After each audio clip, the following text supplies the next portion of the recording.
Good evening, ladies and gentlemen, and welcome to the Turkish Airlines EuroLeague Watchalong, where you get to watch the EuroLeague game of the week with yours truly. I'm Anthony Goods, representing Swish Cultures, and we got another special guest.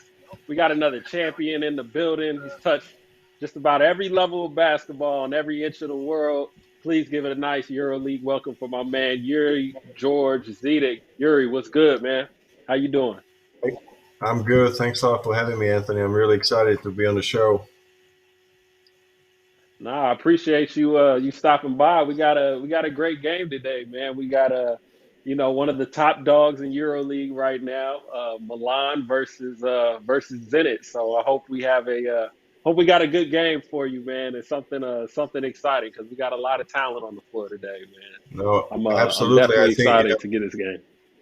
no, we really got a good game coming up. I think that anytime that you get a top team facing against a team that's been really hot, 4 wins in a row, that's a nice streak that they got going in there. You got coaches that have been there for some time. You got Xavi Pascal. I think having a chance to make an imprint on the Zenit team, and of course, Ettore Messina, one of the best coaches in the world. He's already working on his culture. He's got a great group of guys, and Anthony, it's gonna be really interesting to see how Armani bounces back from a tough defeat that they got in Unix. They really don't want to go with 2 losses away from Russia. No, definitely, man. I mean, they really got. I mean, I don't know about how you felt, but before that, I would not have bet that Unix was going to come out and destroy Milan like they did. I mean, they hit 14 3-pointers. Milan. I mean, they've been so sound defensively. I mean, it was just something like unexpected, and we actually had a watch along game with them prior, and they were just phenomenal. They were just phenomenal on the defensive end. But sometimes, there's going to be slip ups in the course of a season, and it just wasn't Milan's week. But I'll be interested to see how they bounce back. And like you said, Zenit is playing well this year, and it's not going to be a easy challenge for Milan at all. 2 comments on that. I think that Ettore Messina was realistic about it when he said, this was one of those awful nights. You're going to have one of those nights if you think about the regular season in EuroLeague of being 34 rounds. That's going to happen sometimes, So, he stayed cool about it. I think that, he was already looking towards the second game on the road. So, he stayed calm. And at the same time, I think that Zenit's been really strong at home. I mean, they have not faced the top teams, but, at home, for last 2 seasons, they've been really tough. Yeah, that's for sure. And they've been getting a lot of scoring and a lot of consistency from their star players. Jordan Lloyd went off for 25 points last week, and got some help from Connor Frankamp and Jordan Mickey. So I think those guys are going to have to repeat that success this week because Milan is so deep, and coming off of a bad loss, Messina is going to have those guys ready tonight. Messina's not playing around Absolutely. this week. His mind's gonna be all on defense, so he's gonna have his group of guys motivated. And we spoke about it before the broadcast. I think that it's really important also that Zenit's got a good mix of Euro players with the American players. I think there's a Euro nucleus, Hmm. and I think that's the combination that you need to be successful. If you look at the big teams, the teams that make it to the playoffs or they go up to the final four, I think they always bring together a good mixture of Euro players and American players. It's not one sided. Oh no, for sure. And that's one thing I've always said. Like even when when I was playing in my career, even at the domestic level or even just playing within Europe, I always said that like the Americans are going to cancel each other out. It's more so like the local and the European players that you have. That's what makes the difference of the top teams. And you need that collective effort. If you're going to have success, and especially in EuroLeague, I mean, you kind of really need a unit. I don't think there's ever been a EuroLeague champion that didn't have some type of bench coming in and being successful. So I think it's gonna be a test for both teams today, and I think Malcolm Delaney being out with that injury is kind of it's gonna be a struggle for Milan on that side, but I think they definitely have enough to get the win here. But Zenit's not going to lay down, and that's for sure. They got a deep bench there at Milan, so I think they can make up for the absence of Delaney. I think that he should be Yeah. back in about a week or so. He's a huge part. He's really changed into a very good team player. I think that he understands now that what needs to be done for his team to win. So he's a huge absence, but Milan, after making the Final Four and just coming one shot away from making the championship game last year, they got so much experience, that they are capable of replacing Delaney temporarily for 3 or 4 weeks that, he's going to be out. So they Mm. understand what needs to be done.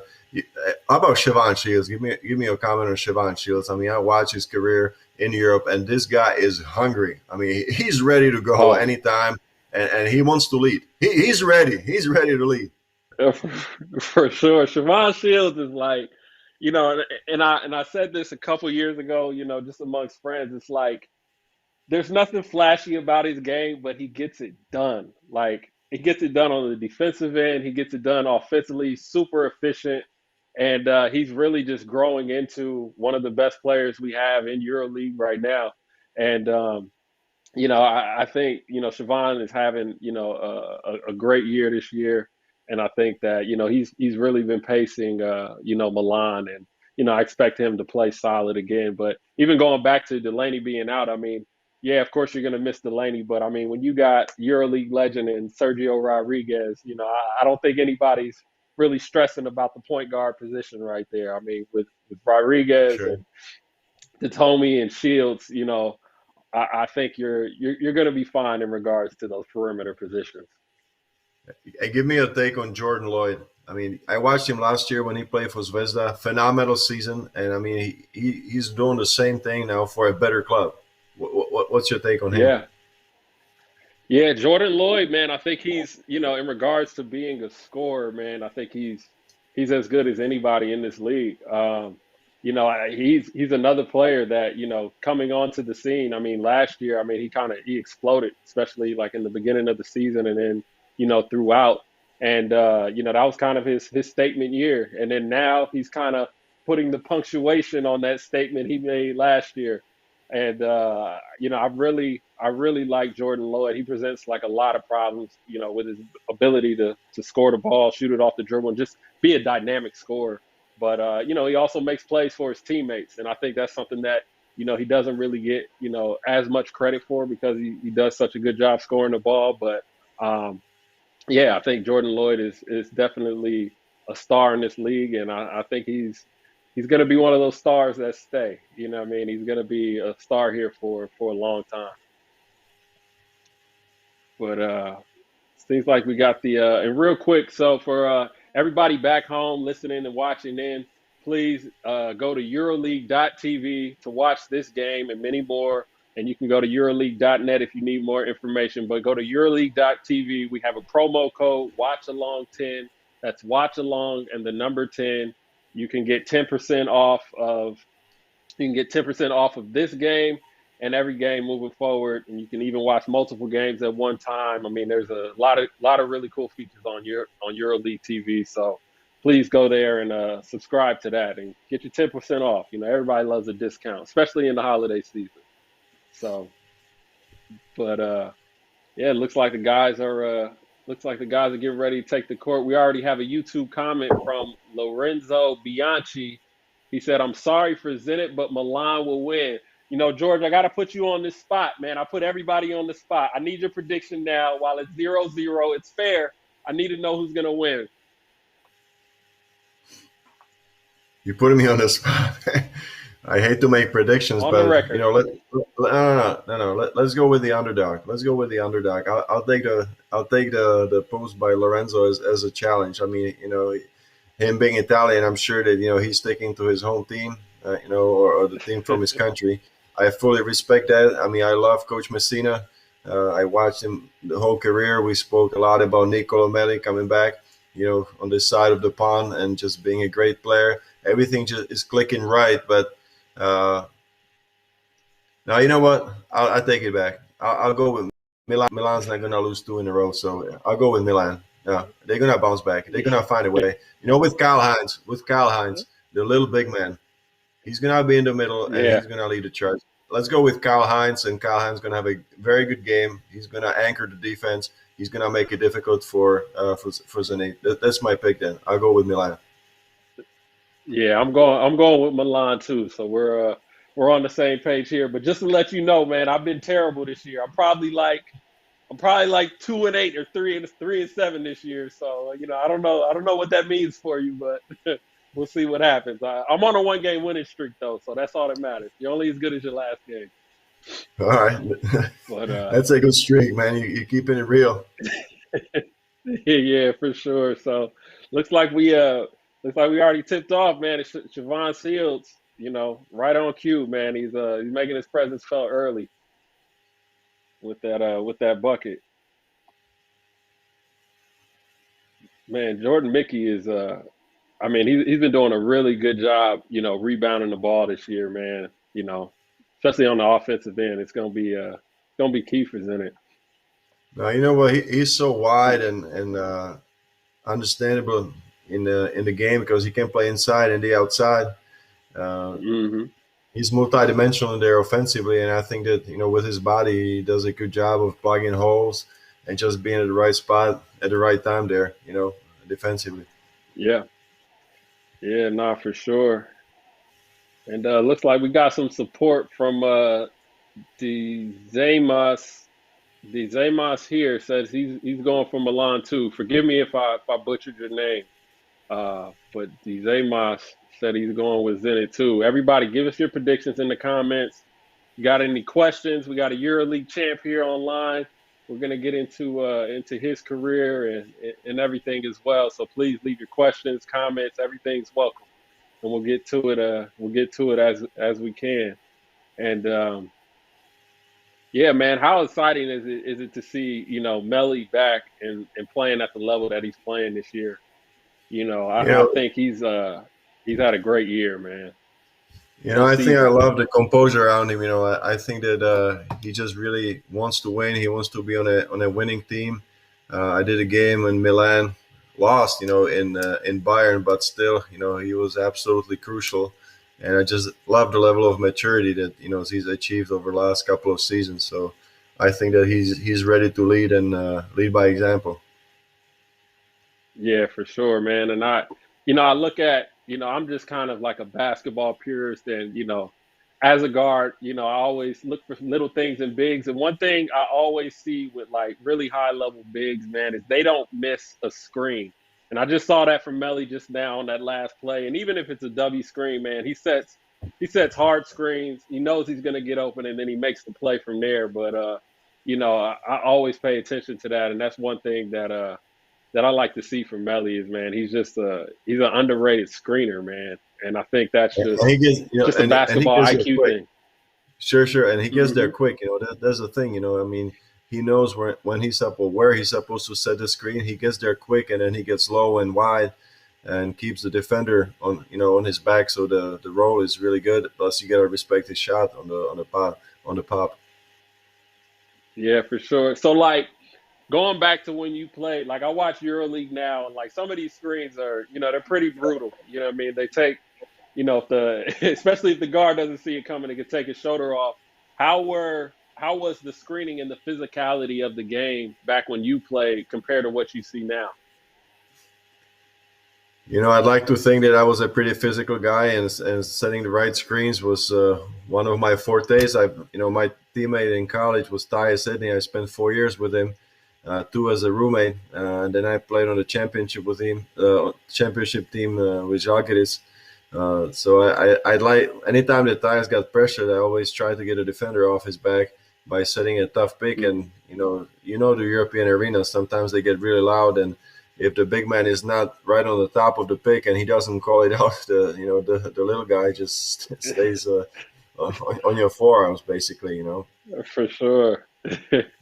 No, that's So a just fact, just to man. know, I think that it's really important for the bigs to be good screeners. That's a good point that you made early. They really help to ease the pressure on the ball, and I think that's an important and maybe underrated skill. Yeah, for sure. As we see Sergio rewarding one of his bigs here on that last play. Yeah, I think it's always a beautiful thing when you got that guard big man chemistry, and I think that's one thing. Even going back to Kyle Hines, man. I mean, Kyle Hines is, he's made a career off of that, off of doing the little things, and that he's gotten. I mean, how many EuroLeague Final Fours has he been to? And he's always been one of those guys that do the little things that may not show up on the stat sheet, and his teams win because of it. Um, so I And I think mean, think that's about it. I mean, him coming from a smaller school, UNC Greensboro. I mean, who would have thought that he's going to be one of the most accomplished U.S. players of all time? I mean, he's got 4 EuroLeague titles. It's just amazing the things that he's accomplished. I mean, hats off. I mean, with his size, I mean, that's amazing what he does. But he's got a great wingspan, low gravity, mhm, and he understands. And you know what I love about Kyle Hines is if he plays 5 minutes, he's cool. Plays 15 minutes, mhm, he's not gonna pout and complain. He's gonna go for 25. right. That's fine. I mean, he's just ready to play. That's what you gotta love as if you're a coach. Yeah, nah, he's definitely a winner. And Melly getting back to the basket. Man, Melly's on top of his game right now. I think he's got what 7 points in this early going. He's on top of his game. Whatever And this message is what Messina we gave called him, for. he took it. Yeah, but when this is what we expected and what we called for. This is the bounce back. I think that you can really see that Milan is focused and hungry. I think in this season they will not accept 2 losses in a row. I think this is in their DNA for this year. Right. They want they're happy about last year making the Final Four, but I think I saw it. I've seen it so far from Coach Messina and the players that came back on the team, and they absolutely said that you know we are shooting for the Final Four again, but then if we get to the Final Four, it's we going to the championship game. I mean, they want to take a step Yeah. further. Yeah, for sure. So, what do you think?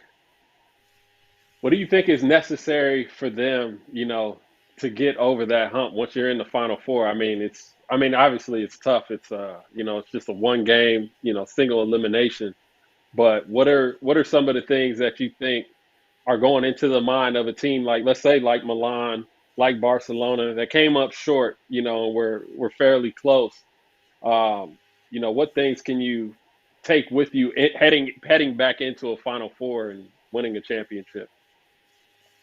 Just the little pieces. I think it's all about the details. As you said, it's a single elimination scenario, which is tough for the teams. They have a great season, and if you speak about the likes of Madrid, Barcelona, Tesca, they can finish in the regular season and have good playoffs. But if they don't go for the championship, that's basically it. That's a season loss. For these huge clubs that Hmm. always have the highest aspirations. So I would say that.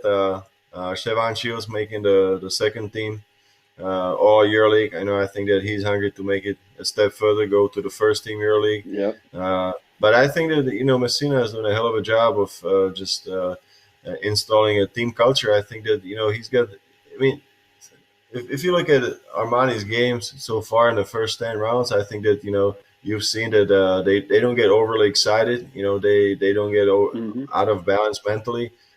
They basically just play their game and stay calm. I think that's a that's a marquee thing for a championship, just to stay calm. This is only 10 games of the season. They have not exploded. I mean, they lost in Unix, but I mean, I didn't see any frustrations that guys would be just throwing Right. their towels, heads down. We spoke about Coach Messina in the post game press conference. He was pretty cool about it. He just said, "Okay, this is a long season. We just had a bad game, and we're gonna live with that, and we're gonna get ready for the next game. It's a double week, and we're gonna come back Hmm. strong." So I like that. I mean, this is typical characteristics of a championship team. Yeah, for sure. And I've spoken to other players that we've had on this watch along, and that's one thing that I've heard repeatedly is like, on teams that have made the Final Four in the championship, it's more so staying calm and stay focused on the details. Just maintaining that focus on your goals or whatever the game plan is extremely important to a team's success. Their ability to focus as a team and not get too high or too low, and just and just play their You know, game. But And one thing, Anthony, I think is about injuries. I think that you play basketball for a long time, you had a great career, and I mean, you can have the best of the seasons, and then one or two of your key players go down with some long term injuries. Like happened with Delaney. I mean, imagine Delaney gets hurt like during the playoffs or something before the Final Four. I mean, that absolutely changes everything. Hmm. So I think that you have to stay realistic about just also having a little bit of good luck too, because you can have a great season and Yeah, then few injuries and that's everything can true. go up in dust. For sure. And and that's the tough part. I mean, even like going to like a team like Cheska, they've been hit with injuries since the beginning of the season, and especially when you get bigs that are injured, like your starting bigs, it's tough to survive in EuroLeague. And I think, Cheska's, they've done a decent job for what they've had. And now that they're starting to kind of get, their original roster back together, I think Cheska's going to be in position to start, making a push heading into this second half of the EuroLeague season. Thanks for the compliment for the big guys, but I think it's a guards game. I think these days, guards are Mm, absolutely essential, and they have so much impact on the game. And that bigs help you. mhm. I mean, defensively they are central piece, of course, but if they are good passer, that's a bonus. But offensively, the game is in the hands of the guards. These days, the way Yeah, that everybody is so athletic, and the way that they control the game plus the 3-point shot. I think that you just have to worry the most about the guards not getting injured. And look at the score now, man. I mean, it was 12 to yeah, 6, and now Zenit just 9-0 run. mhm. Amazing what happened there. They're a tough team at home. Yeah, for sure, man. And I think Zenit's been moving the ball. They've been moving the ball well. I mean, look at their spacing right now. They have Milan spaced out, and that's one thing I've noticed in the teams that have gotten beaten or gotten blown out on some of these watch-alongs. Like you could tell the difference in the spacing of the winning teams and then the losing teams. And I think it's sometimes just in basketball, when things aren't going well, things get stagnant, guys start gravitating towards the ball. It makes the offense not flow. And I think that, Zenit has been doing a good job of, as we see right here, getting out on the fast break and even in the half court, just staying spaced out because Milan is going to be very sound defensively. So every inch, every foot is going to be important to get in a good shot. So you But definitely got but to maintain that spacing. But you know what I like about Zenit so far? I mean, the combo they got under the basket, Gudaitis together with Mickey. I mean, Hmm. that's a good combination of two players. Big and quick. Right. Yep. And Gudaitis is playing as tenaciously as I've seen any big man play in EuroLeague. I mean, he just gives it not 100%. I mean, he goes 110, 120% on every play. He does Look, not give up. Did you see that guy, man? He goes for every offensive play. If there's a loose ball on the floor, he's for the first sure. one on the ground.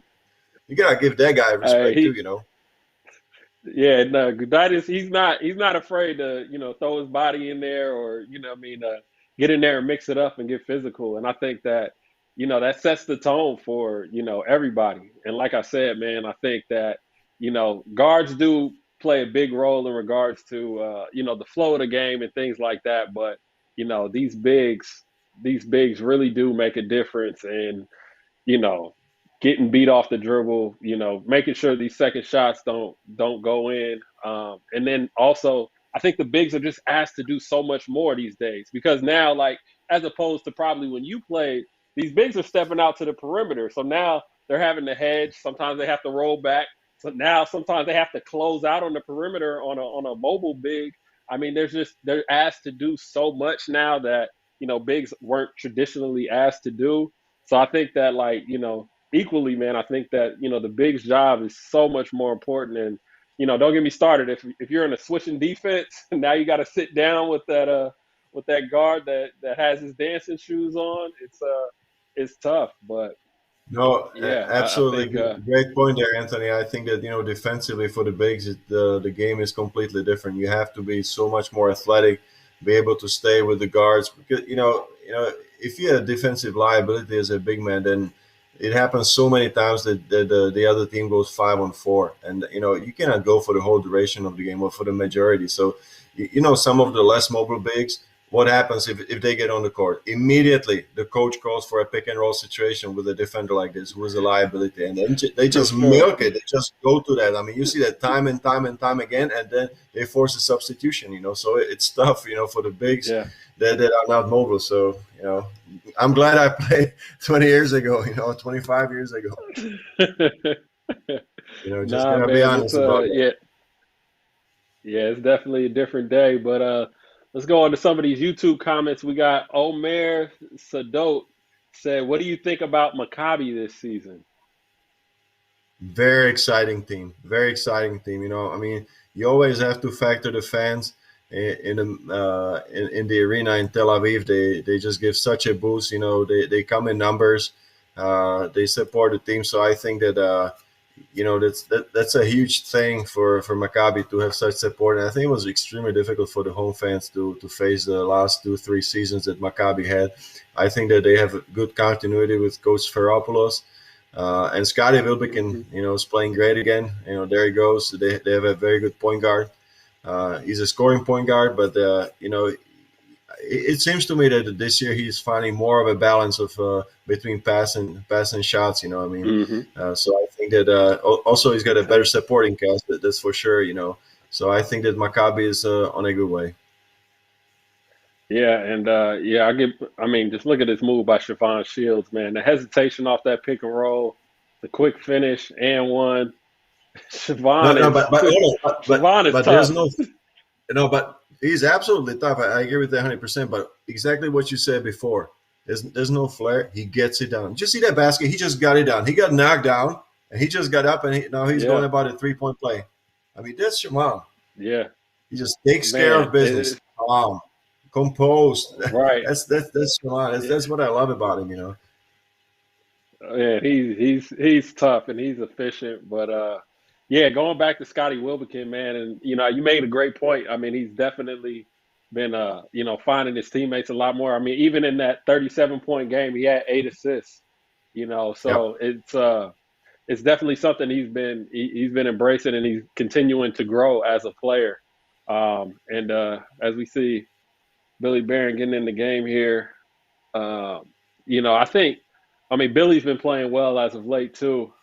I've always liked his game though. Another efficient, shooter. Um, Absolutely. I think I was checking the stats quickly because I didn't have that much time to prepare, but I think that he got 3 double-digit scoring games. So with Billy, I think you always gotta mhm, be aware where he's on the court, and he's he's a tough player. I mean, defensively, he's not afraid to mix it up. He's gonna try to mhm. draw contact. Offensively, I know he's a shooter predominantly, but he's gonna drive the ball and he's gonna try Oh to yeah, tip that shoulder and get you. I mean, he's not gonna shy away from a contact. hundred percent. Yeah. For sure. Nah, Billy's gonna mix it up, man, and that's one thing I really liked about his game. Siobhan scoring again. That's one thing I liked about his game. Even at Red Star, man, he's just he'll find ways. He'll get into the paint. He can play the pick and roll. He can make the right passes, and obviously his strength is shooting. But he does so much more for his teams. But yeah, as we're coming And down to he's the also, last, I think he's from a coach's family as well. I think that, from basketball family, I think mhm, that just plays a his part brother too. plays. Yep. Yeah, for His sure. dad is a coach, I think, if I'm not mistaken. Yeah, I'm not sure, but I know his brother plays for sure. Played against his Yeah, brother, but I read and his dad was a coach. I'm not sure about what level he's coaching on, but I'm sure. Yep. So he spoke about it. okay. They always just dribble the ball for breakfast, lunch, and dinner. At home with his brother. It was the topic number one, as in many most basketball families. Yeah, for I got sure, older and brother and a that's younger brother. And, my dad was a coach for the national team. He coached on the club level. Then I got an older and younger brother, so it was basketball talk all the time. oh no, I mean I think that's huge, man, for obviously developing the love for the game, but then also keeping that competitive nature and helping you grow as a player. Just having that be a part of your DNA from jump. I mean, I think it bodes well for success. It definitely helps for success. But we're at the end of the first quarter, 19-19. Milan knotted up with Zenit. Everybody back home, please, if you're looking for the game, please go to EuroLeague.tv. You can sign up and watch this game and many more. We have a promo code Watchalong10. That's Watchalong and the number 10 for those of you that reside outside of Italy and Spain. And you can go to Euroleague.net for more info. And then please, we also have a fantasy challenge. It's the first time we have a EuroLeague fantasy challenge. Go to fantasychallenge.euroleague.net. You can trade players, buy players, play with your friends, develop your own fantasy team, play GM for a little bit. It'll be a great time, and it's absolutely free. I mean, we're giving you discounts and we're giving you free fantasy games. I don't know what's better in this holiday season, but yeah, please go by and check that out as well as we get back to Man, this what a game. But salesman you are! I'm ready starting to type the promo code on my mobile phone. Man, you got me all excited, man, about the fantasy games and hey, all that. man, Man, it's good job, man. I respect that. hey, I'm a faithful subscriber to EuroLeague.tv, and I love it because I can watch multiple games. I can get all the Awesome. EuroLeague at one time. I mean, it's a really nice interface they have, and I'm not just saying that, but it is a really nice interface. So I invite everybody to go and there's no better way to consume your EuroLeague basketball. But we're here in this second quarter, and let's see, man. Are you surprised with it being knotted up so early? You know what? I was gonna ask you a comment on this. What do you think about level of physicality this year in EuroLeague? Because I was in Munich on Tuesday. I did a game of Bayern against Fenerbahce, and just one word that comes to mind. It was dogfight. It was absolutely one of the Hmm. most physical games that I've seen in a long time. Yeah. No, I think it's definitely physical. I mean, you look at Datomi down there wrestling, trying to get open. Especially off the ball. I mean, teams are just, they're denying the ball like never before. And then even last game we watched with Barcelona and Cheska, Cheska got down, and then at halftime they came out like they came out with a Gangbusters. physical energy. Man, denying everything, didn't care about fouls. Like you're not gonna call. It was like the mentality was you're not gonna call all of them, so we're just gonna be physical. And it got they ended up losing, but it came down to the wire, and it was beautiful to see, man, to see that physicality, and that's why I love this brand of basketball because I enjoy that physicality, and I think that it really makes you be a little more skilled and be a little more strategic in how you're going to score and how you're going to play. You know what I love about EuroLeague basketball too is the level of understanding of most of the players, and that translates into the quickness in the rotations. I think that so many teams Hmm. do just a great job of doubling down in the post and then just going out just like zip zip zip zip to the defensive rotations. That's Fenerbahce Yeah, did a great job for like 37 minutes of the game at Bayern. Bayern did the same thing, and it was just amazing to see. There was no open shots, I think, during the whole duration of the game. Lucic had a great game. He scored some yeah, tough yeah. He went threes off. down the stretch. I mean, well contested, deep 3 pointers. It was a great game to watch.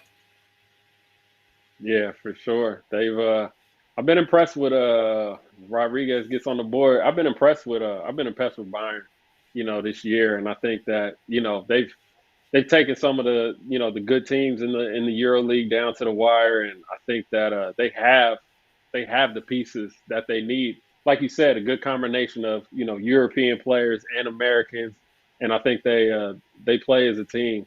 Um, I really like them, and I like their chances to make the playoffs. I don't have them in my Final Four, but I have Bayern, sneaking into the playoffs for sure.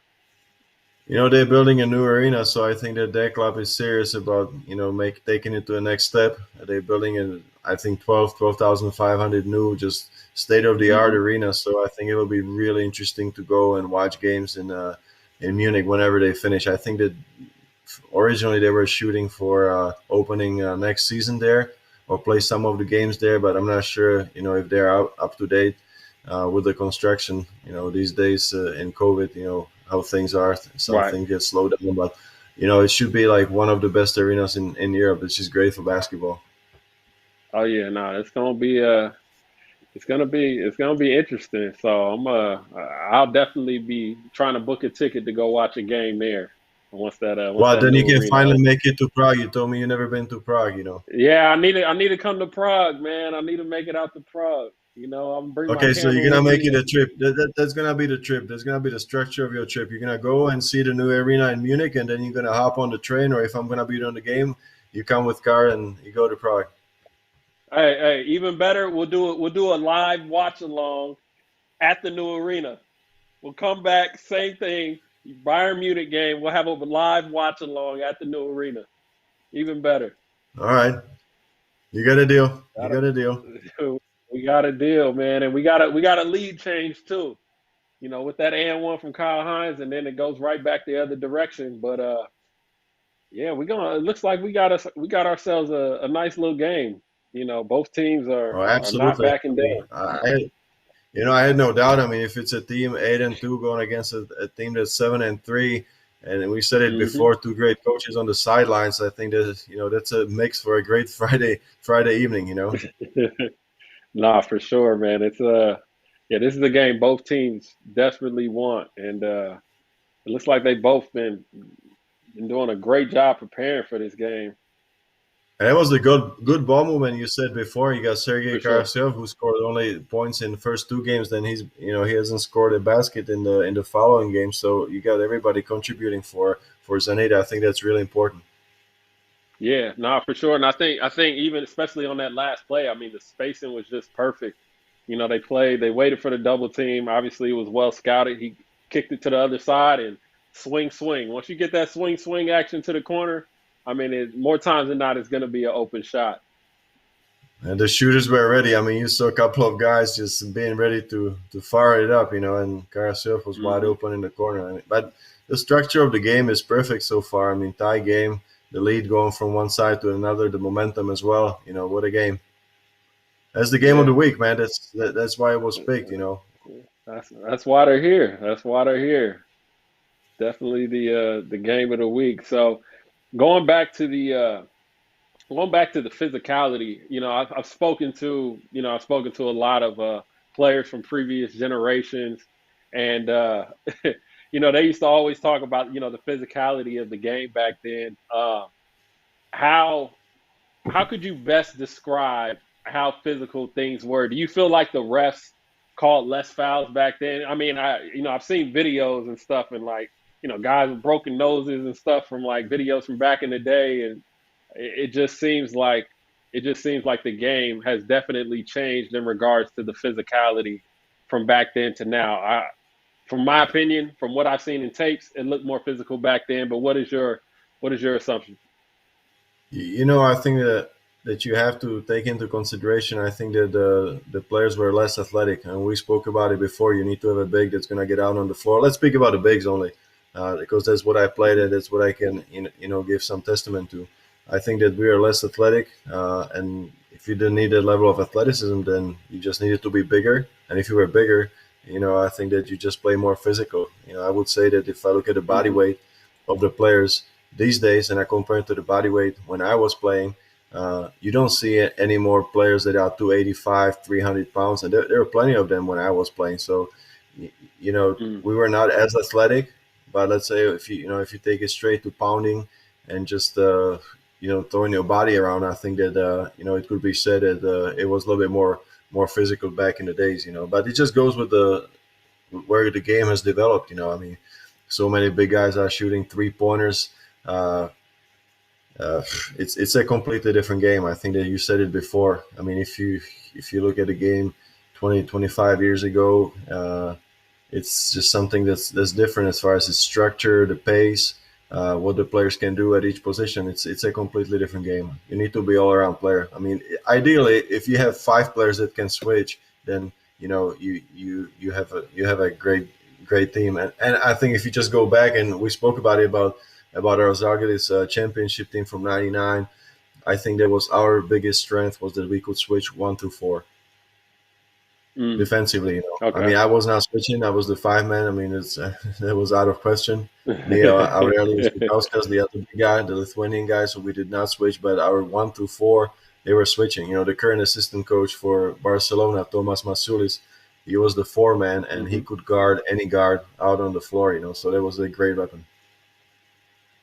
Oh man, that really does make a difference in a team. I mean, even in the traditional sense and traditional style of basketball, having a forward that can switch onto a guard and keep it interesting. I mean, not even lock them up. If you got a guard, forward that can lock up a guard, that's beautiful. But even if you could just have a forward that can keep it interesting and force the guard into a tough shot, I mean, I think that's a Sure. blessing for a team. And I think that, a lot of coaches are looking for that today, and they're even asking that from some of their five men, as the game it looks like the game has gotten shorter. You start seeing a lot of shorter five men that are a little more mobile.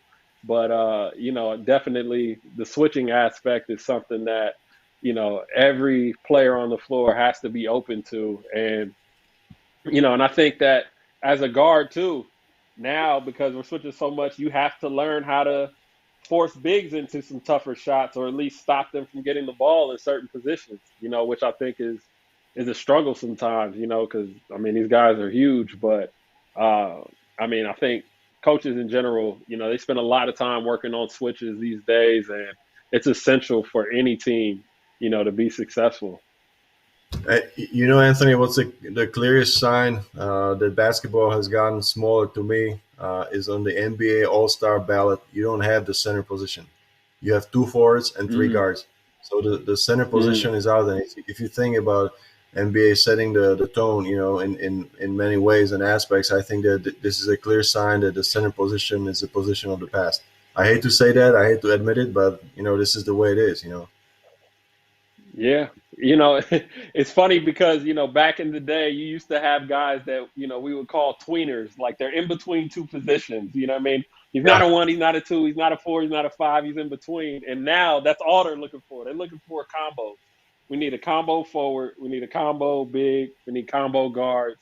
It's like basketball has kind of moved to positionless basketball, which in a lot of ways is kind of cool. You know what I mean? I think it's cool that the big that can shoot, like now there's a place for him. And even for, some of the wings and forwards. Or you got a stretch four. That's like the mantra. Like everybody's looking for a stretch four, right? That can be get hmm out on the floor, can put the ball on the floor, can shoot a three, maybe Yeah. can even play a pick and roll. You know, that's like the modern four. Yeah. And I look at like somebody like Nikola Mirotic, and that's what makes him so dangerous. And even going back to guards defending the switches, and we saw this last game with Barcelona and Cheska, like Mirotic is so good when that guard switches on him. It's almost always a bucket or a foul because he's going to steal you early. He's going to push you up the line, and you're either going to have to get down there and foul, or he's just going to get an easy bucket. And then for bigs, he can score on the outside. He can score on the post. He can finish. He can post up with left or right hand. He's just a nightmare, and he's going to score from the free throw line. He's going to get easy buckets, and he's going to get some tough buckets that he's going to create. And I think that that's why he's going to be the top scorer in this league, every time he steps on the floor. But you know what? I think that you gotta give a lot of credit to his teammates too because they recognize the mismatch. When the mismatch happens, Oh yeah. like as you said, there's a switch. They immediately stop all the action and they go immediately to the mismatch. They don't feel a need to run the play or anything. I mean, they just break it up and go immediately to the mismatch. And then I think hmm Nikola has become so patient, you know, and he does not rush anything, and he just takes advantage. Like you said, he's gonna make you pay. That's a good point. hmm Yeah, for sure, man. But going back to this game, we got a tight one. We got 32 for Armani Exchange Milan and to 30 points for Zenit, as we have Kyle Hines, Mr. EuroLeague Final Four himself, at the line, trying to extend this lead for Milan. Man, Kyle's just so he's just so poised. I mean, even, he doesn't have the biggest size. He's not the most athletic in regards to jumping, but he's just a smart player. Like, he's going to catch the ball. He's going to be patient. He's going to use his head fakes, and he's going to get into your chest and finish strong. And And you know what? I I think mean, that there's you just know so many things he does. despite all his accolades that you just mentioned, the Final Fours, the titles, and everything, he's such a nice guy. I mean, if you come up to him as us now, crossing over and being, journalists, and we come and we ask for an interview or we say hello and ask for an inside scoop or anything, he's always gonna find time to talk to you. I mean, he's one of the nicest gentlemen in the sport. He's just really gonna give you the time. He's gonna make sure that that you get everything answered that you ask for. That's what I like about him. He's a real pro. Takes care of his body, Oh, everything.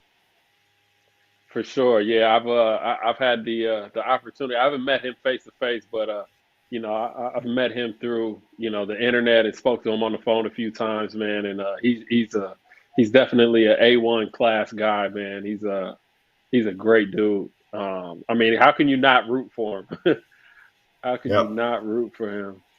And you know what? I mean, he You know, understands also the need for the Players Association. He's been one of the key figures for the Players Association establishment. He's one of the vice presidents, right? Or is hmm he the president now? I'm not sure. They Yeah, I they think he's the changed it. president. I think he's the president. I'm Okay. not sure if his Yeah, current title, but he was the president at one point. yeah, it was Datome or him, during the time. So I think that he's been very observant of the needs of the players as well to play in a high quality establishment. He's been trying to put forward yearly as far as the conditions for the players. So I mean, he understands both sides of the picture, and he's realistic about it. So give him credit for that as well. Yeah, no, for sure, man. He's definitely doing a lot for the game, and I think once he finally decides to hang it up, I mean, I think he definitely he belongs in the basketball Hall of Fame.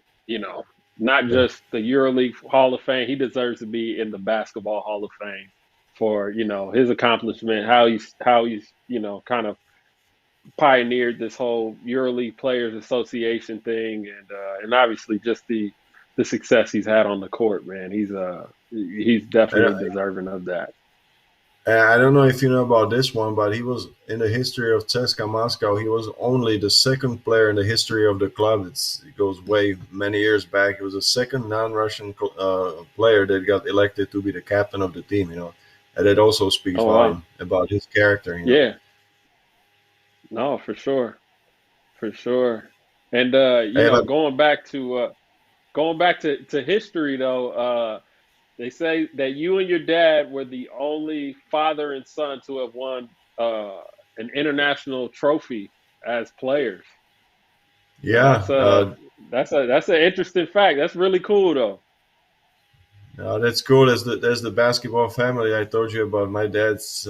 Right, He's a true basketball mind. I mean, the day doesn't go by that he would not talk basketball, ask about basketball, or now his body is right. not all there, so he doesn't shoot a basketball every day because he had a hoop in his front yard. Oh, look at the finish by Alex Poitras, man!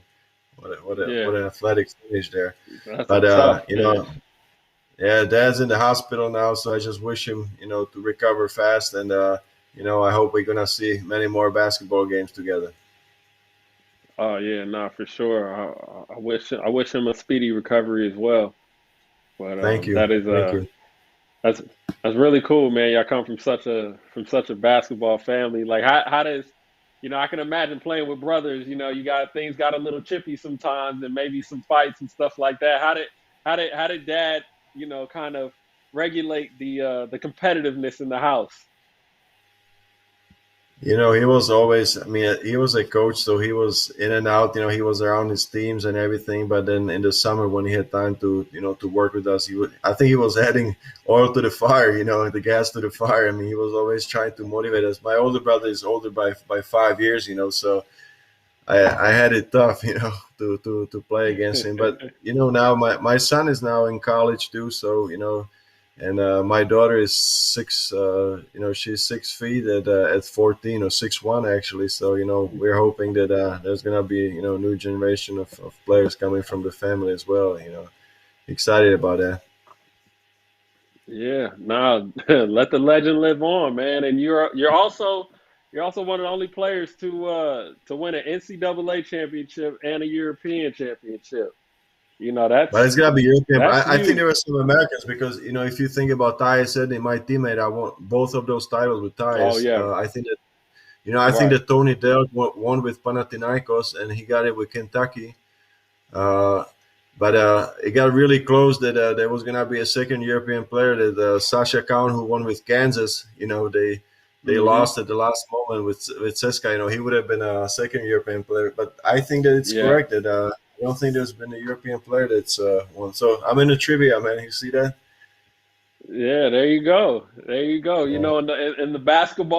In the basketball record book, you're in there. You're in there with some interesting facts. I mean, just winning championships. Like, what do you think like on all the championship teams that you've been a part of or even successful teams, what has been kind of like the common theme, with those teams?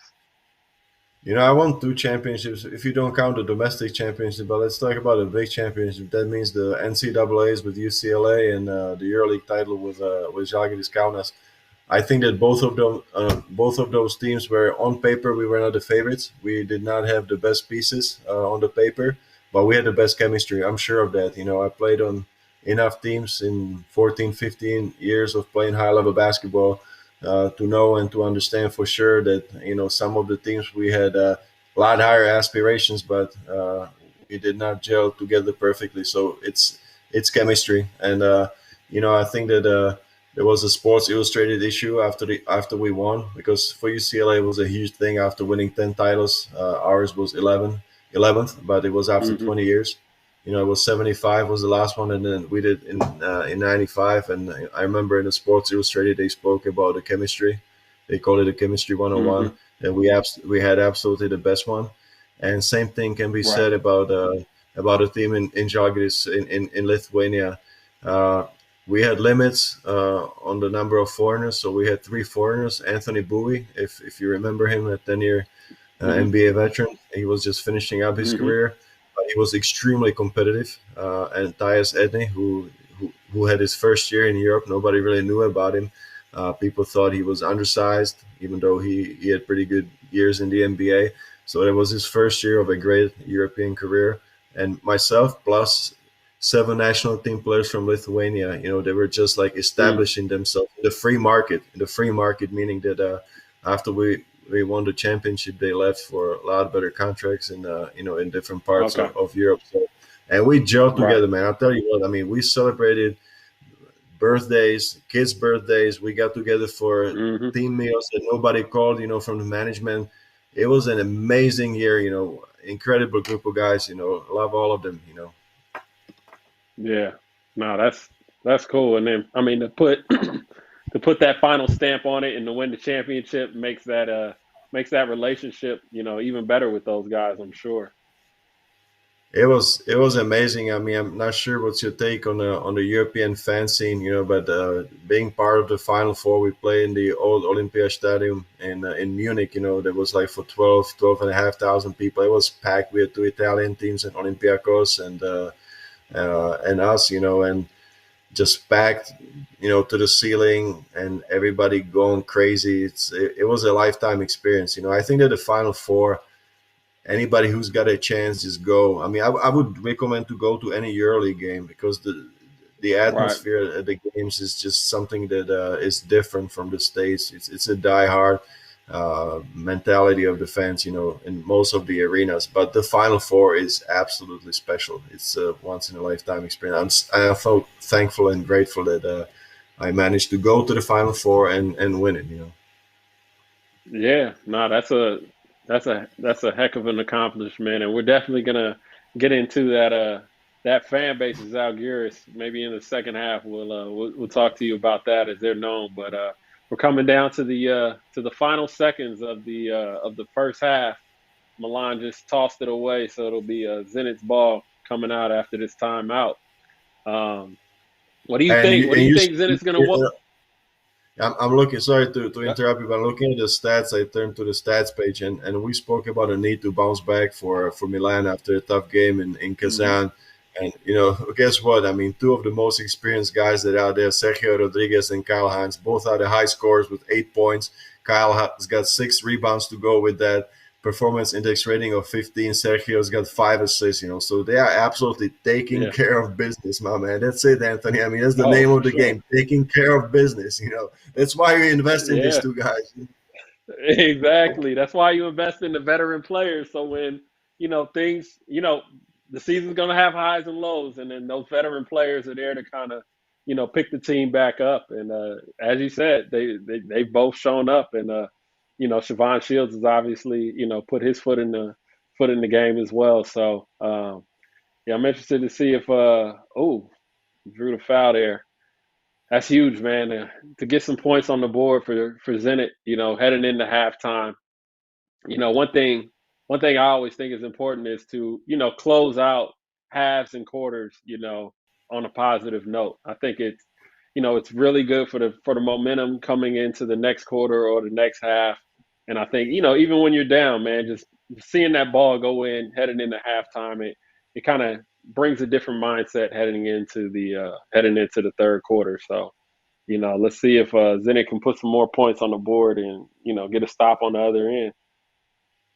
Sure, I think that the halftime that's an important moment for the game, and the coach comes in and talks to you.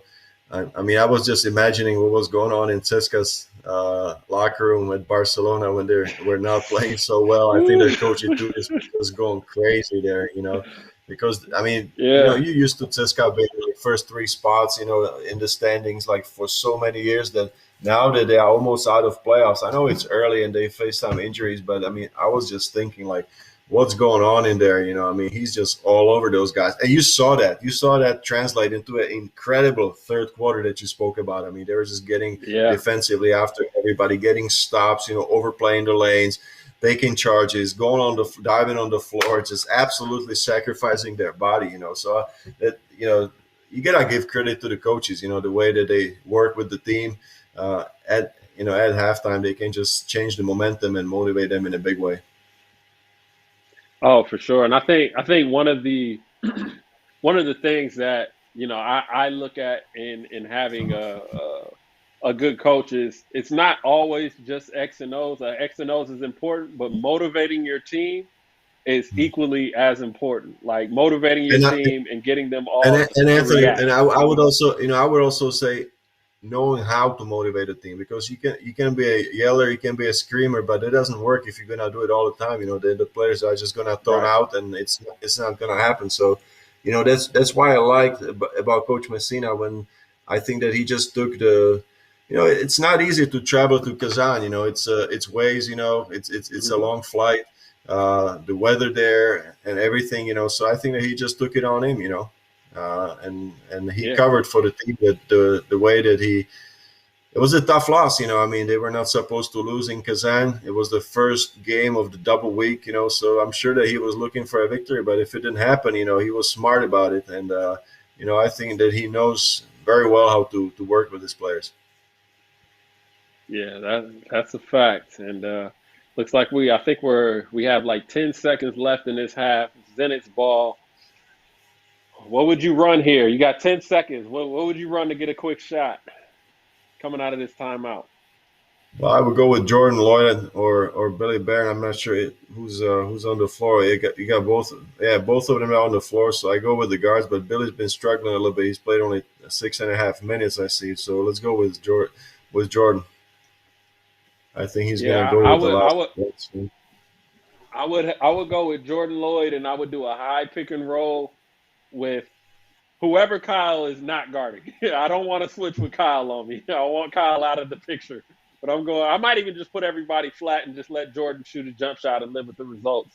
But you definitely That's don't it. You want know it. Kyle getting in the mix. Yeah. Oh, almost got it. But looks like that's the end of the first half. Armani Exchange Milan 39, Zenit has 35 as we head into halftime. It's been a close game. Who's your MVP of that first half? I mean, we looked at the stats. Let me recheck that one more time. But Jordan Lloyd's got 8 points too. But I'll go with Kyle. I mean, he's got eight and Mhm. six. Respect to the big man. He's got 4 offensive rebounds. I think that he's caused havoc there defensively and offensively. He's been a nightmare to keep off the paint. So let's go with Kyle, man.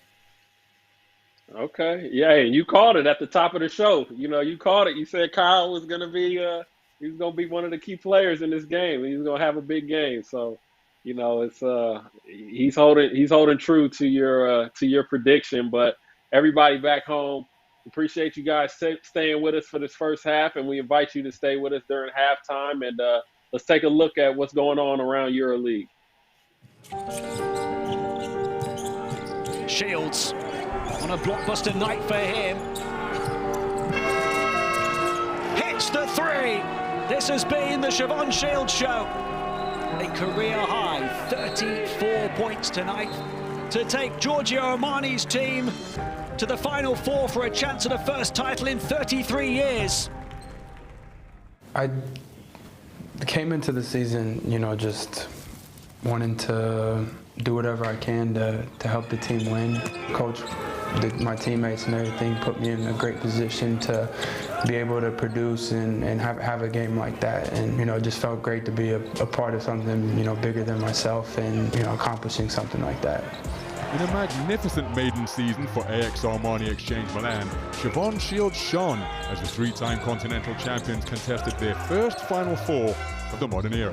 It was one of our goals coming into the season, making it to the Final Four. So we accomplished that goal as a club, and obviously didn't finish the job completely, but it's something very, very memorable, not only for me personally, but I feel the club as well. After posting career highs across the board, Shields improved his play even further in the playoffs, where he was the fourth leading scorer. Named to the All-EuroLeague second team in recognition of his play, Shields has been instrumental in Milan's 4-0 start this season. It meant everything to me. I think it was an amazing accomplishment and super humbling that I was able to be named in an all-EuroLeague team. It's the biggest league in Europe, and to be a part of that team is pretty special. Stunning from Shields. Siobhan Shields might have just won this game. You cannot be not happy with a player that makes the second All-Star team. He has taken pride in defending the most important players in the other team, and that has changed completely our approach to the game. Because in the EuroLeague, if you have that kind of toughness and mentality, now you can overcome a bad shooting night. I think he's just really scratching the surface of the potential of the player that he can be. And I think he knows that. I think everybody here knows that we're going to go as far as he takes us. He's one of the best players in my opinion in EuroLeague, and I think he's going to continue to show that throughout the season. Shields with the thunderdunk. Siobhan Shields just shimmies along the baseline. He's a very solid player. He's a super competitor. He wants always to win. He gives always his maximum effort, and hopefully he can have even a better season than last year. He's so talented, and he showed up last year. He could be one of the leaders. He can take a responsibility in any moment. We are very happy to have him here with us. I think the team success helps with individual success. So if we can take that next step and make the championship game and win a championship, I think that will be the next level to take for sure.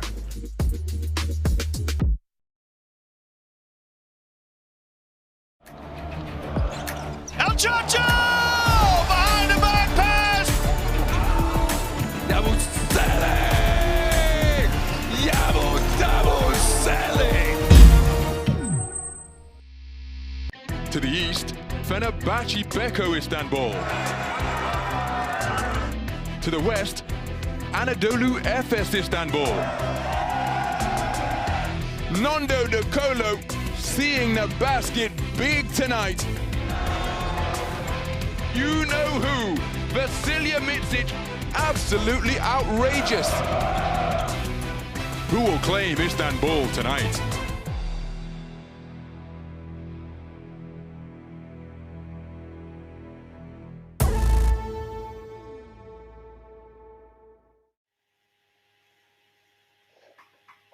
Welcome back, ladies and gentlemen. We're at halftime of Armani Exchange Milan and Zenit. We have a score of 39-35 in favor of Milan. And recently, EuroLeague has celebrated their 5,000th game.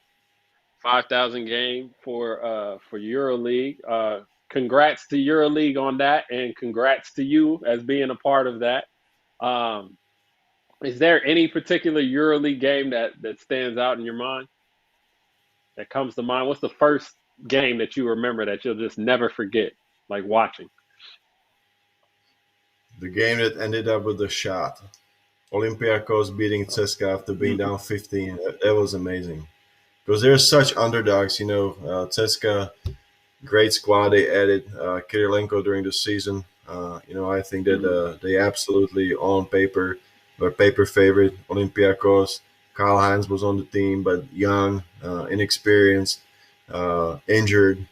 I mean, that team just did a phenomenal job of not quitting. Duda Ivkovic, may he rest in peace. He did a phenomenal job on the sidelines, just staying calm.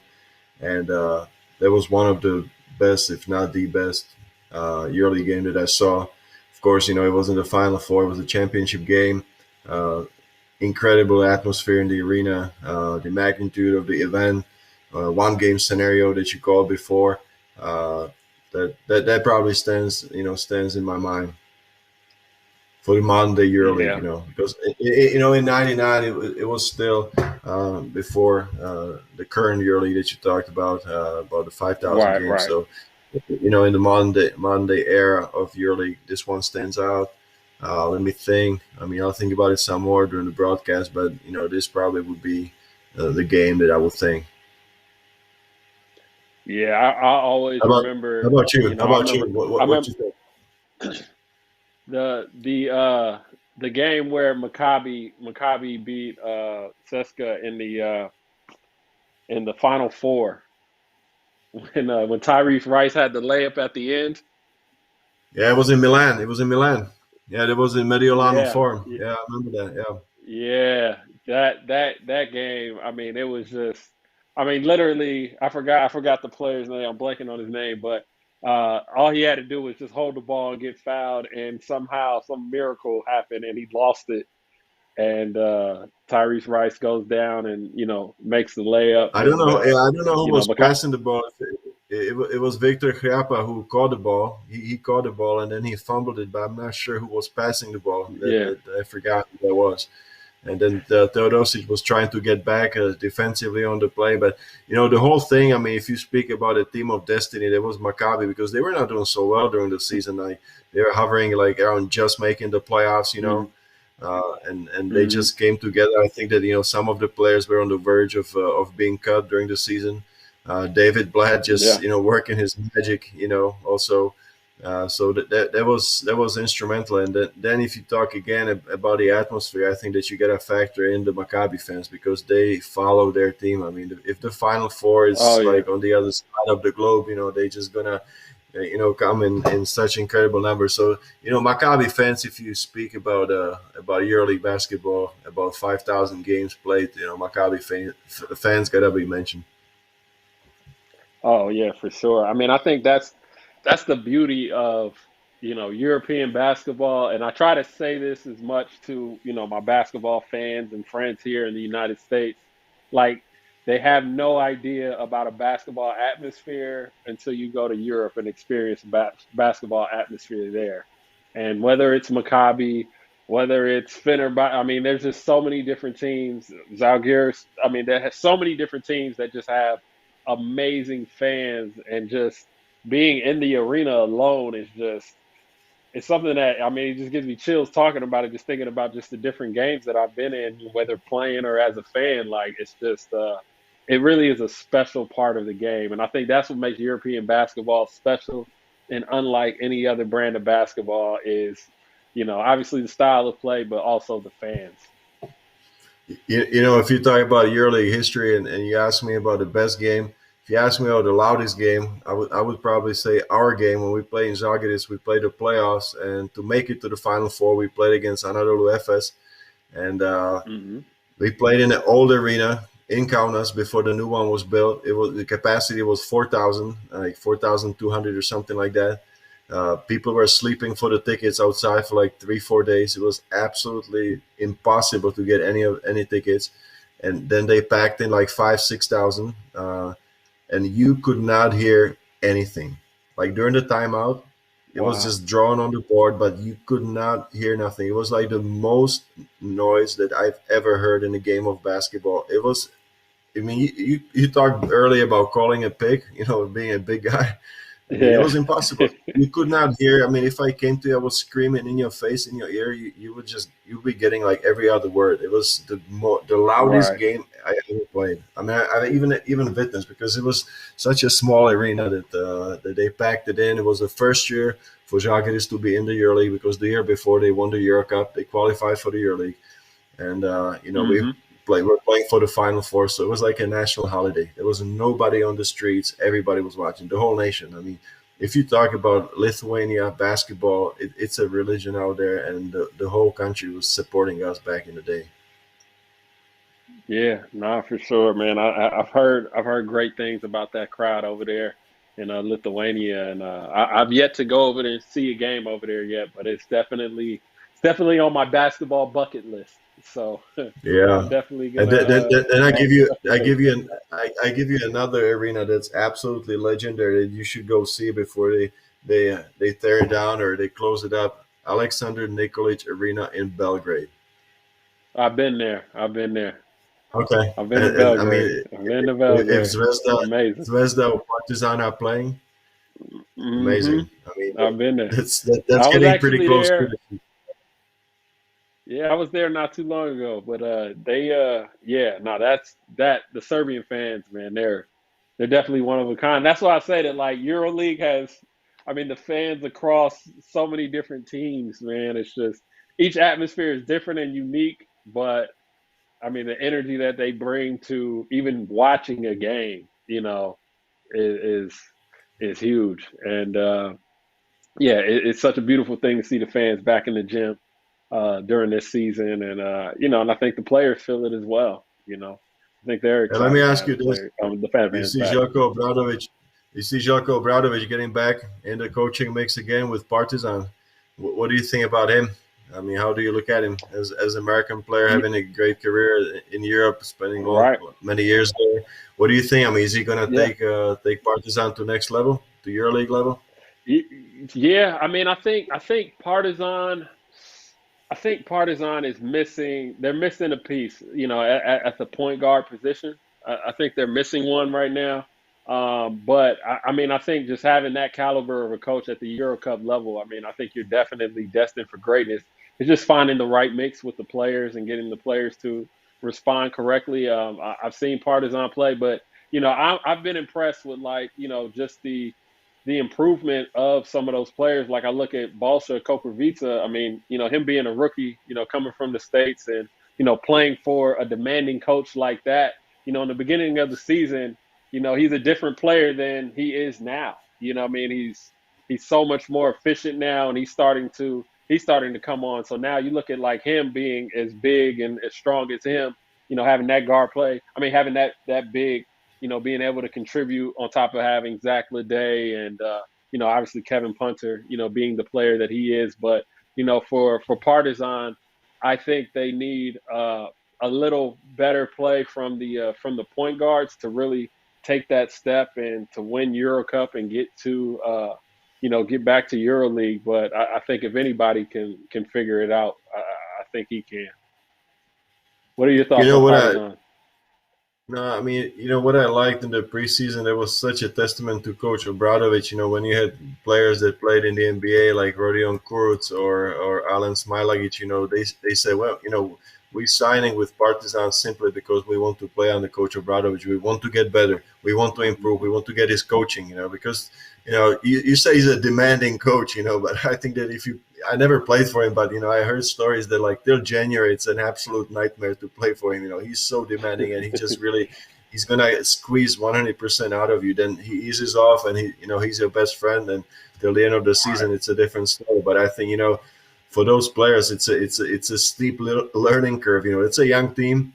I agree that they may be missing a little bit magic touch there that at coach's extended right hand at the point guard position. But we'll see how it goes. But for me, it's just really good to see Coach Obradovic back at the at the bench and being at the games and just trying to take this traditional European team back to to next level, possibly to EuroLeague. That's interesting for me to see. It's the process.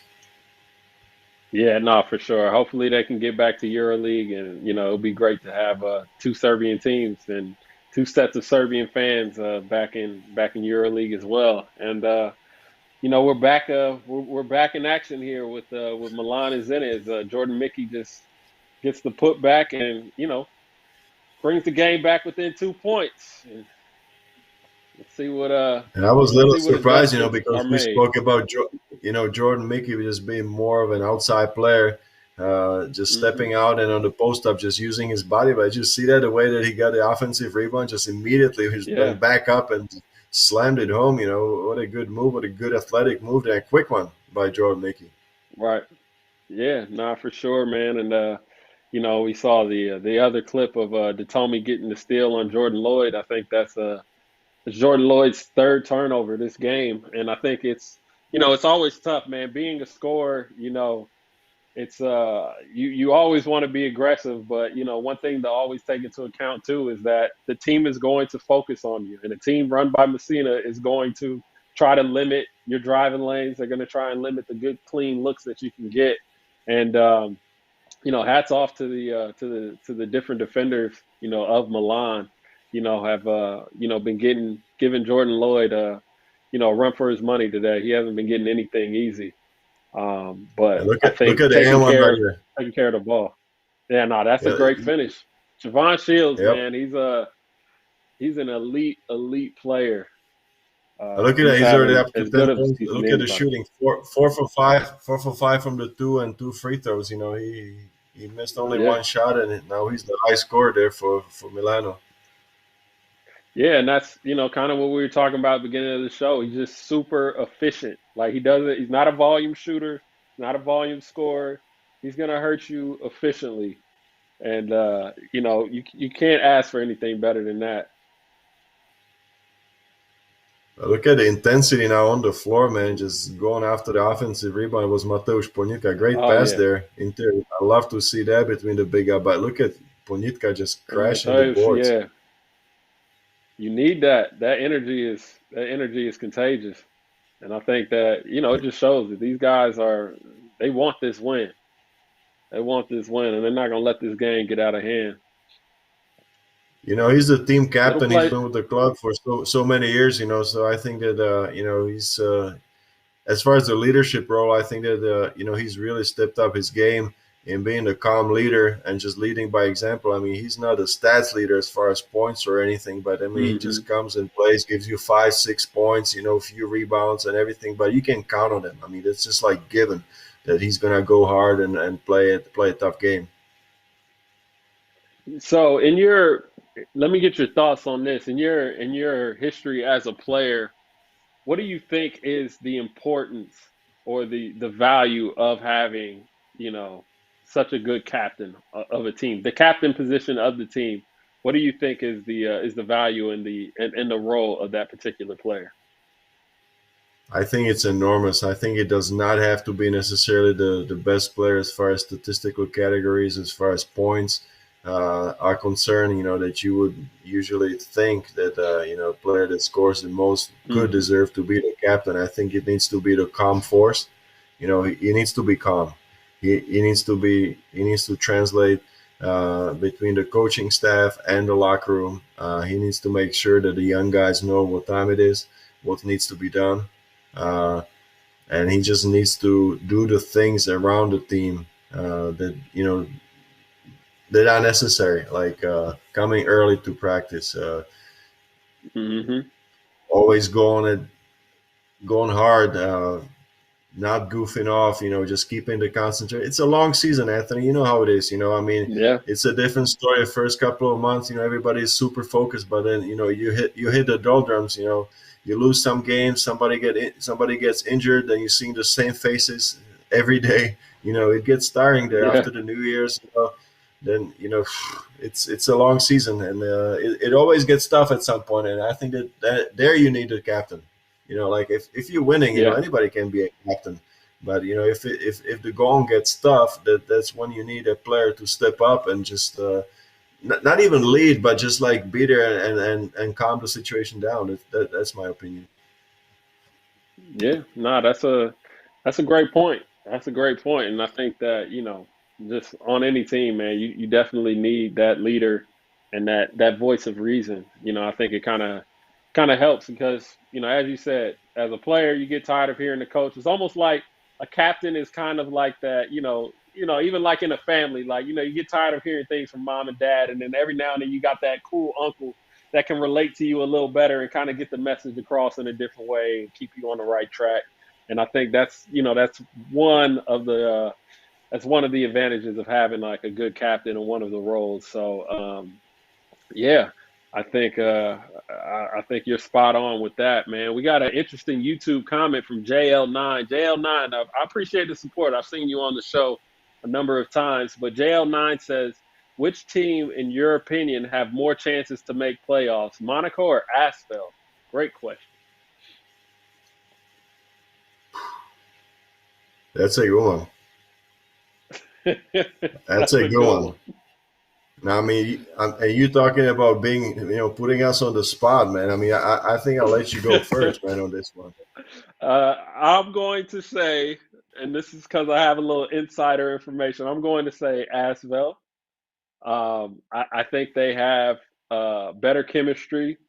Um, Obviously, they have some of the top scorers in the league with Elliot Kobo and Chris Jones. They've been playing, wonderfully, and I think that one of their best perimeter defenders, David Lighty's been injured, so they'll be getting him on the second half. And they pretty much played without him, most of the EuroLeague season. So getting him back in the second half of the season, I think they'll be able to make a push.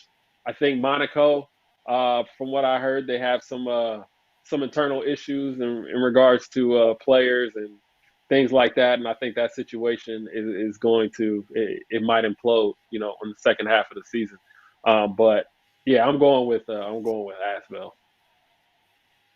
I think it's extremely difficult to even think about making the playoffs because you got 10 teams that are not going to be making the playoffs. So I think it's an Right. achievement. If you look at the list of the 8 teams, I mean, and of those 8 teams, probably 6 want to win the title, right? I mean, they want to win the championship. So Yeah. it's an elite 8, to use the terminology from the NCAA's, and I would agree with you that I think that Asvel's got a little bit better chemistry. I think that the chemistry can be seen, especially defensively and Hmm. offensively. They understand that they get a jewel there with Elio Kobo, and they are not afraid for the other players just to step back, and they are absolutely calm and cool about it from the games that I've seen this season. Just to give him the ball and just have him go 1-on-1 because he's been spectacular. Yeah. Yeah. Nah, for sure. So yeah, I think that I think that Asvel has a lot to make it. And we got another question. Unix is from Tavi May. Unix is doing good. If they keep it up, they'll make the playoffs. And that was a statement from Tavi. What do you think about Unix chances of being one of those 8 teams? I think that they have good group of guards. I mean, you've been able to see that from the game so far. I think that that's their biggest strength. But I'm not sure if that's enough for the playoffs. I think that they are having a very good season. They've been able to beat some good teams. Like last round, they beat Milan, right? We spoke about that. So I think they surely got Hmm. potential. But uh, I think that. They are not top 8 team at the moment. I think that they would have to perhaps add one extra piece, uh, or some players would have to step up in an unexpected way, perhaps more than that you expect at the moment. I don't see them being a top Hmm. 8 team. Yeah. Yeah. I don't either. I don't see them being a top 8 team, but we'll see. There's a lot of EuroLeague basketball left to be played, man. They could prove all of us wrong. At the end of the day, it's in their hands. But getting back to this game, Zenit's up 3. Man, this game's going back and forth. It's definitely the I type of think game I love to watch. I don't. I mean, I know they're in the eighth spot right now, and they just had a huge win against a team that was this first in the standings. So let's not disrespect Unix, or don't take what I said as a disrespectful comment. But I think that Right. if you talk about the X factor, I would just say that Coach Perasovic is a very demanding coach. I think that he's capable of making the playoffs. From the bench, I would say that. But I think that the X factor would have to be Mario Hezonja. I think that the guards are there, the U.S. guards, the perimeter is there. But I think that Mario would have to step up his game to the point of being a absolute offensive leader, and he would have to be very productive offensively in his shot selection, in understanding when he should prefer pass over shot. And his outside three-point shooting would have to be a little bit better than it's been so far. If he's capable of that, I mean, anything is possible. Anything is possible because they have quality on the perimeter. No, they definitely have the talent, and I think a lot of teams, I mean, have the talent to squeeze into that top 8. I mean, you got to look at Ephes. I mean, the reigning champs, they're sitting outside of it right now. They could creep back in. You know what I mean? So it's so early. It's almost too early to tell. But like I said, man, there's a lot of EuroLeague basketball to be played. I'm looking at the standings now, and just this. I mean, this is mind-boggling. You got at 15th position, you got Fenerbahce, Beko Istanbul. I mean, a team that's got just high aspirations. I mean, the team that you see in the top 8. I mean, so many years, and you expect them to be there again this season. Then you got at the 10th position, you got the reigning champions, Anadolu Efes Istanbul, right? At the 9th position, also outside the playoff, you got CSKA Moscow, who's made, I think, it's 15 out of 16 last Final Fours. I mean, that just tells you how exciting, absolutely exciting EuroLeague season that we're watching. Oh, for sure. And that's where I say the second half of EuroLeague season is going to be crazy. And just real quick in this game, Jordan Mickey is having a game right now. Jordan Mickey is scoring the basketball at a high clip. He has 14 points here heading into this third quarter, or heading towards the end of this third quarter. He's been carrying Zenit right now on this resurgence into the lead. He is playing like a madman possessed. That's what comes to my mind if I look at his stat line. I mean, amazing. 5 of 7 for 2, 4 out of 5 free throws. And got 1 block. You saw it right there. I mean, Jordan Mickey is making it happen. 18 minutes of play. I mean, he hasn't gotten too much rest. Yeah, no, for sure. He's putting it all on the line. But I think when you're playing against one of the top teams in EuroLeague and you want that win, and especially sitting in that 5th spot, because as you just said in those standings, there are some tough teams behind you that could easily go on a streak. And, positioning, especially heading into playoffs, is so important. So, this game means just as much to both teams. And, Zenit's not going to let this go easily. But, I think Anthony, I definitely think. Sorry to interrupt you, but I think that Zenit is ready to make a statement, because if you look at their schedule, we could argue that they have not played the toughest opponents. If you look at round 5, they lost at Barcelona, to be followed up with a loss in 6th round against Real Madrid. So I think that they really want to prove today that they can beat a top-notch team. It doesn't matter if Armani is right now in top of the standings, but I think that it's the top 4 teams. You would say they belong in the top 4. Perhaps you expect them to be there at the end of the regular season. So I think that this is a chance to make a statement there for Zenit. Yeah, for sure. And, going back to the YouTube comments, we got a lot of fans, a lot of Zenit fans, a lot of friends from Serbia and Russia. Like to say hello to all the fans from around the world. And, we got a heck of a game. But even thinking about this, though, Shabazz has been hurt the entire season. Like, once they get Shabazz back, I mean, he is a handful at the point guard position. Zenit, if they can hold on, they could be a scary team come playoff time. Yeah, and they're getting a lot of contribution from everybody, because I mean, look at Karasov. I think he's had like 2 3-pointers there. So I think this is no, he's got 3 actually. He's got 3 free Yeah, throws, so he's got 9 points. I mean, he's absolutely crushing his season average. So if you talk about contribution from the bench, this is happening for absolutely sure. from the players that you don't expect every game to be there for Zenit. Oh, for sure. And Karasev, he's just always playing with that energy, and as he picked up that loose ball foul there, but I think that that contribution from we alluded to it earlier, that contribution from the bench players and just everybody in general, it's huge, and you're gonna need everybody to kind of pitch in and do their part to come away with a win here Yeah, against but such a deep team.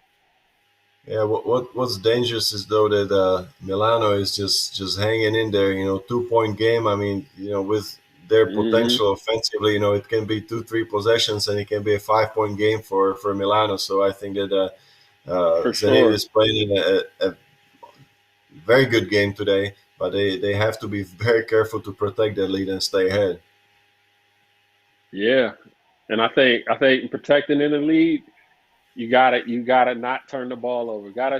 Ball security is number one. You don't want to give yourself as many shots as possible, and you don't want to give the other team easy shots because Milan will definitely make you pay. But anytime there's a close game, especially dealing with a team like Milan, I mean, you don't want to deal with a close game and have Sergio Rodriguez on the other team, man, because we all know he's made a career of hitting big shots and showing up in big games. Did So you see the they Did you definitely see want. this?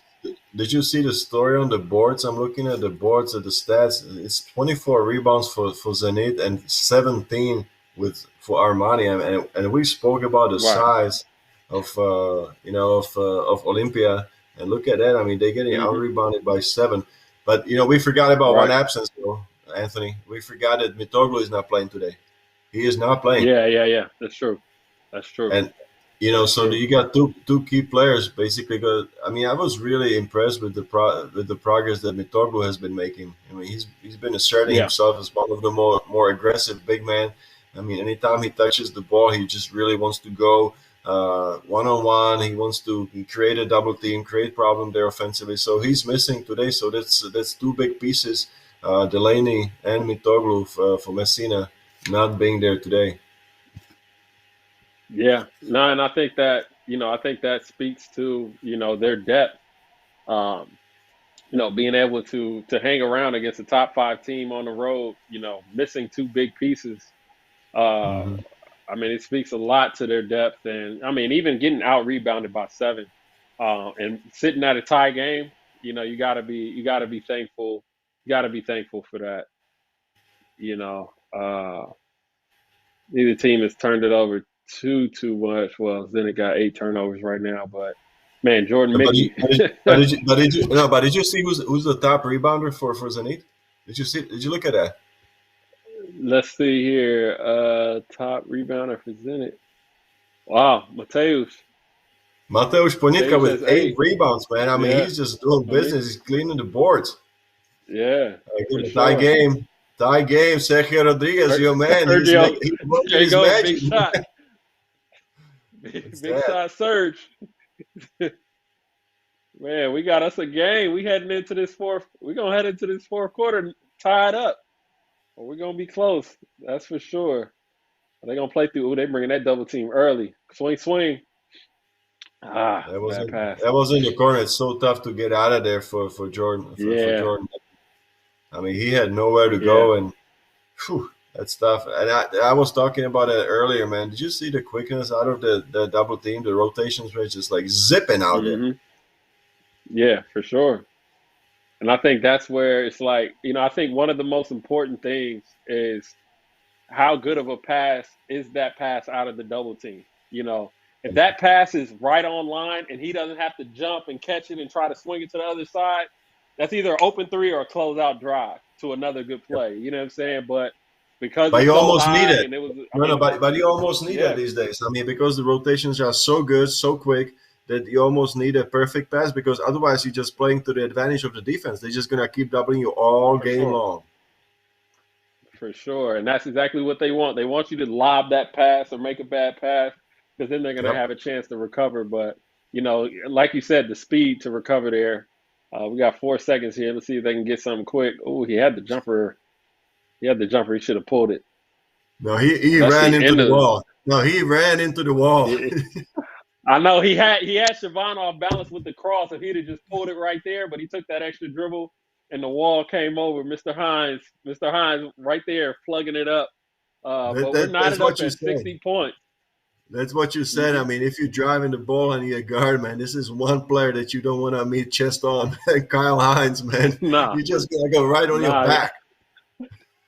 man, you gotta go the opposite way. That is not the way to go. Got to go away from that guy. But we're at the end of the third quarter. Everybody back home. We still got a quarter left, 10 minutes left. Please leave your comments in the comment section here on YouTube. We're knotted up at 60-60. If you're at home, please sign up for our fantasy challenge. That's at fantasychallenge.euroleague.net. It's the first fantasy basketball game for EuroLeague. You can buy, trade players, build your own fantasy team, play general manager. It's a great time and it's free. And if you're looking to watch this game and other games, please go to EuroLeague.tv or EuroLeague.net for more info. We have a promo code right now. You can get 10% off, excluding those of you that live outside of Italy and Spain or live inside Italy and Spain. The promo code is Watchalong10. That is Watchalong and the number 10, and that excludes those of you that live in Italy and Spain. But man, I'm excited for this fourth quarter. We're coming up on a really, really tight game, and I'm excited. I think we're going to see some. I want to see some late game heroics. I haven't done a watch along with a game winner, but I'm feeling this one might be the one.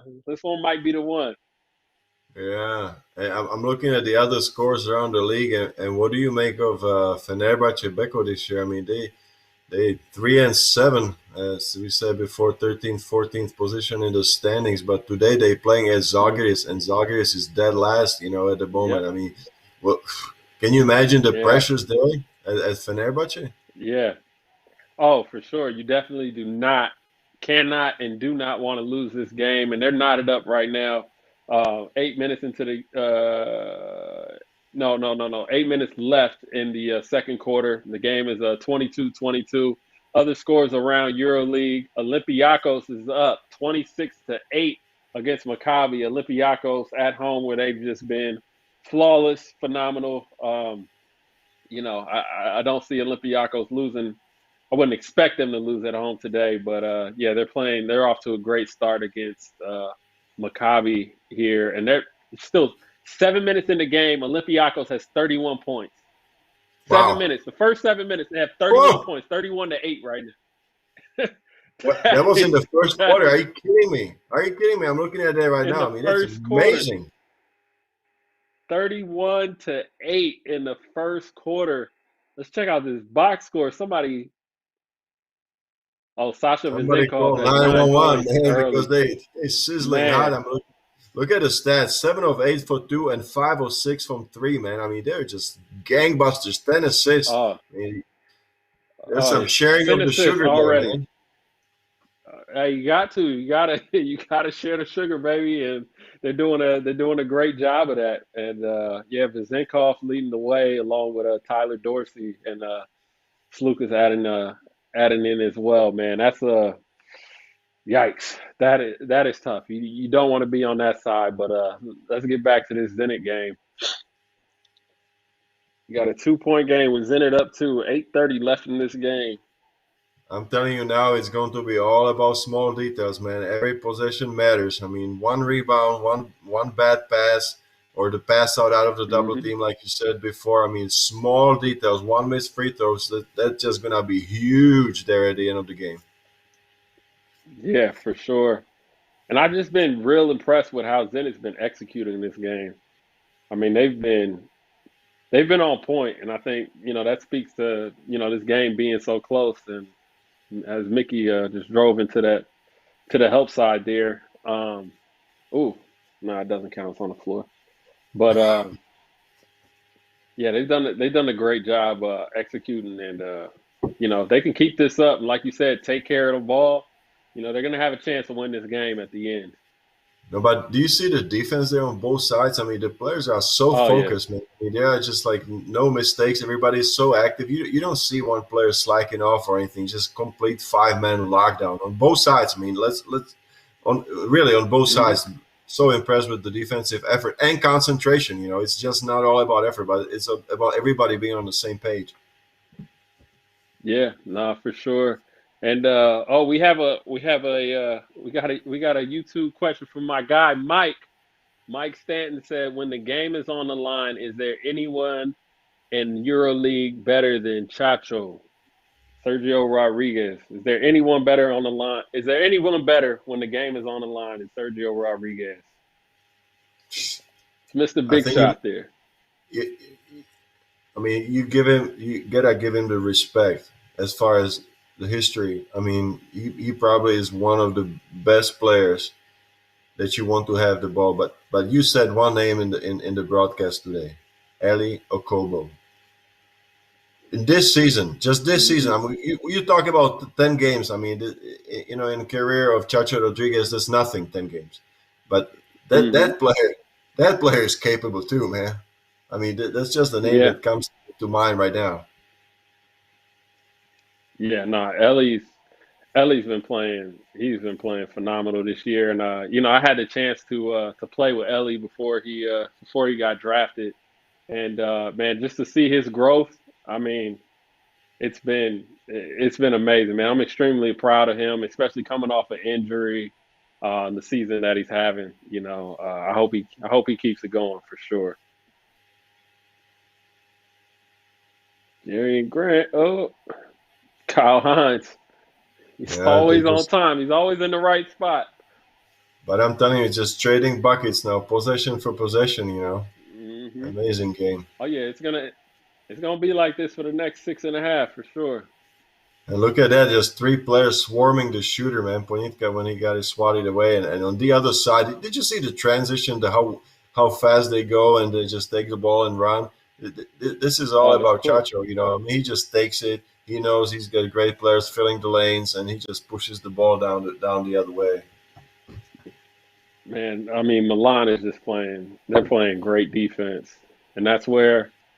I mean, look at that. I mean, how many guys are like you said? How many guys are swarming the ball, helping? And I mean, even on that transition bucket, everybody's jumping. Everybody's there for the would be putback, but I mean, that's the effort that it takes to win games. At the end of the day, everybody's got to do their part, and you got to give that extra energy. Especially towards the end of the game. I mean, we got a close one here. Zenit's up 62. It's like you blink your eye, and somebody else has the lead. This is gonna be a fun one, and everybody back home, please leave your comments. I'm gonna give you guys a special. I'm gonna let you guys make predictions now, even though we're towards the end of the game. All the EuroLeague fans, make your predictions now. Who's gonna walk away with this game? It's fair. We'll pretend it's the beginning of the game. I'm inviting everybody to leave your comments, leave your predictions, leave your questions, whatever you guys have. We got a great game here, and if you guys are looking to tune in, please head over to EuroLeague.tv, sign up. Again, we have a promo code Watchalong10, Watchalong and the number 10, and yeah, come watch this game with us. I'm looking at the stats from the game, and it's interesting that they are pretty much even across the board. But what stands out, I mean, Zenit is up 8 in the rebounding category. We said that before, but turnovers, Hmm. that's killing Zenit, man. Zenit's got 14 Yeah, turnovers to 7. And maybe this is what separates Milano from Zenit, and that's the level of experience and just the level-headedness. They just looking in and out of the game, and we've been talking about other stuff, so I haven't watched like hmm 100% with 100% focus. But I think that Armani is just really taking care of the ball. I mean, with the exception of this for play. sure. And this is what you need to do. On the road. I mean, anytime you go Yeah, on the road, you want to take care of the ball. That's like one of the for golden sure, rules that any coach will tell you. for sure, for sure. And let's see this pass out of the See, that was a good pass out of the double team. You get a closeout, open shot from Mickey. You can't. That was good offense. That was about as good an offense you're gonna get against good rotating defense. But yeah, not for sure. They definitely have to do a better job taking care of the ball. I think they started the third quarter with only 8 turnovers. Now they're into the double figures. It's a good look, but yeah, taking care of the ball is huge, especially when you have that rebounding advantage. I mean, you're able to get extra shots, but you can't just give the ball back. And just like that, the tides have turned, and Milan is back up 66-62. Melly can't believe it. This is crunch time. We got 5.5 minutes to go, man. I mean, we kept talking about topics, but do you see how we gravitate towards this game now? Now we broadcasters, man, we just like comment this game because it's been so interesting. Now we cannot take our eye off this game. I mean, I'm watching it now really with interest. Oh yeah, for sure. We're approaching the 5-minute mark. Let's see if Jordan Lloyd can assert himself here. That's a quick first step, man. That's a good finish. And one. Such a good score. That's a good finish. Hey, did you see 11 steals for Milan and only 2 for Zenit? I mean, that tells you also that the defensive intensity is there for Milano.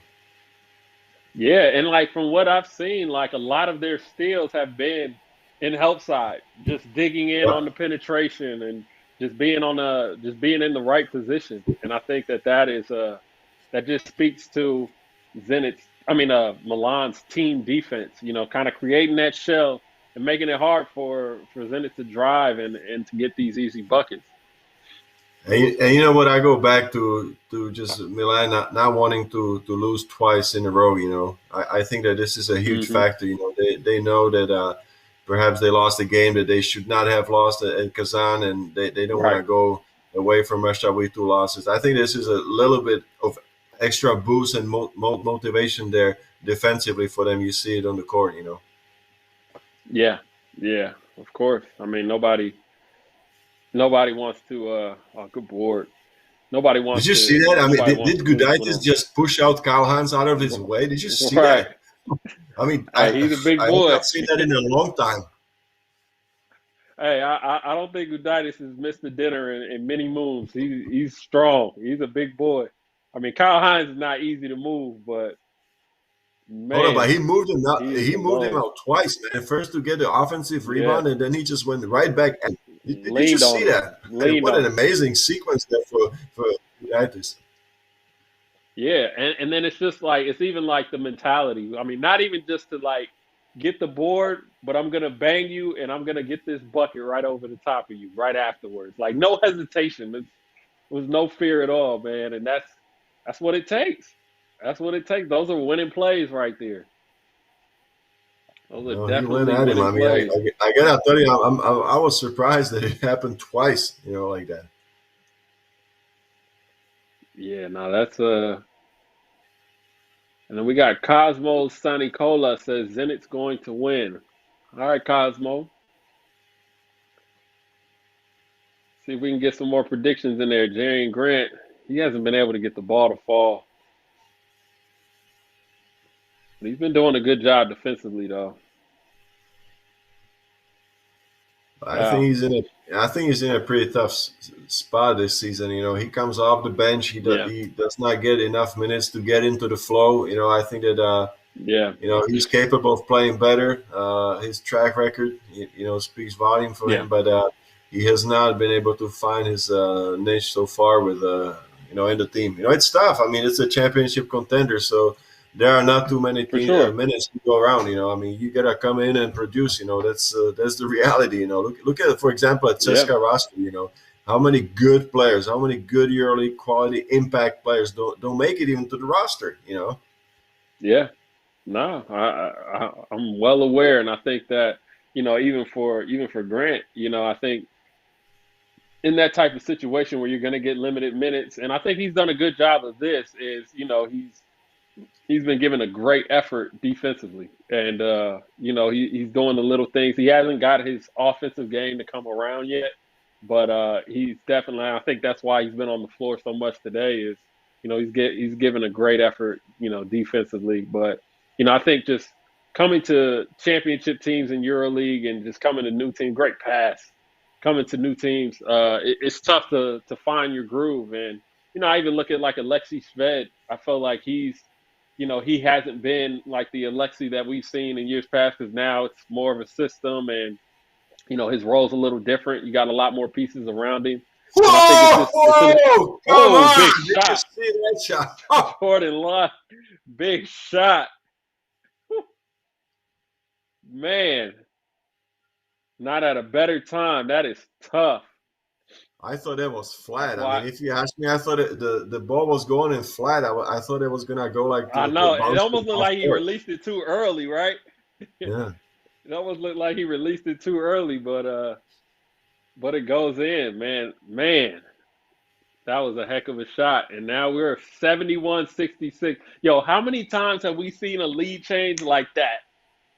One team's up 4 or 5, and then you blink your eye, and then the other team's up 4 or 5, man. This game has just been swinging back and forth, back and forth. Oh, my goodness. YouTube comment for Tom. Where can I watch Asvel and Fenerbahce? You can go to EuroLeague.tv to catch all the EuroLeague games. That's EuroLeague.tv, but Fenerbahce is playing Zalgiris right now. Zalgiris is up 6. He's up 6 right now, 34-27 against Fenerbahce. Zalgiris is home. Olympiacos is up 35-14 against Maccabi Tel Aviv. And Zenit is, of course, up 5 against Armani as we're watching this right now. That's a huge second quarter here by Žalgiris. It was a tie game after first quarter, but second quarter, Žalgiris winning by the partial score of 20-9. I mean, that tells you maybe that first win that they got under their belt, in the last round, I think did wonders for them. Yeah, for sure, man. I think they're gonna turn some things around here. I mean, they've obviously, it's been no secret that they've had a rough year, but I think maybe they could turn it around. They got some new pieces in there, and hopefully that'll work out for them as Sergio makes another bucket to kind of pace the team. This is why you get those veterans, right? And there you go. I mean, off the timeout, this is a picture perfect execution out of the timeout. You go to your guns, and Sergio Rodriguez takes it on himself. For sure. For sure.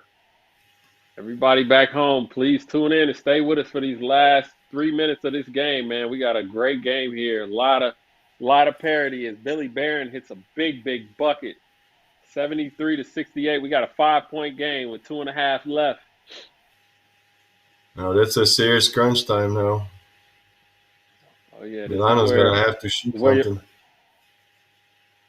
It's where your big players make big plays. Let's get a good shot. You just want to get a good shot.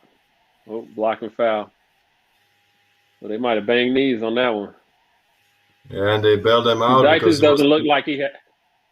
Yeah, I mean, there was 3 seconds on the shot clock, I thought. I mean, they did a very good job defensively and just bailed them out at the last moment. Oh, for sure. But you know what? That's an aggressive mistake. That's an aggressive mistake, though. I think that Xavi Pascual was just kind of clapping over there. It's an aggressive mistake. I think he can live with that.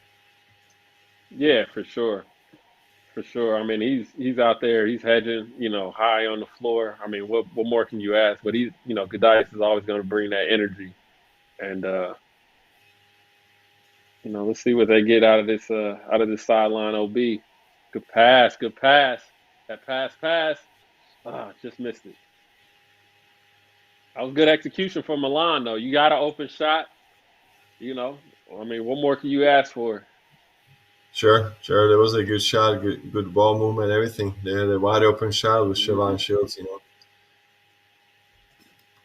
Yeah. But you know what? He's been stuck at those 10 points. We said before. I mean, he started the second half with scoring the 10th point, and he has not scored since then, though. Right. Yeah, for sure. Let's see what Billy got for us. Good take. Dottie's down there fighting.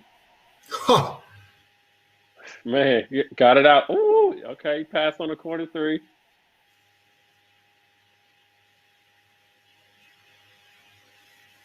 Oh, rebound. There you go. That's a good board by Melly. Sergio's out. Block charge. Wow. Ooh. What a You think play! that was the right call? You think that was the right call? That's a tough Ooh. one. Let's see the replay. Let's see the replay. Yeah.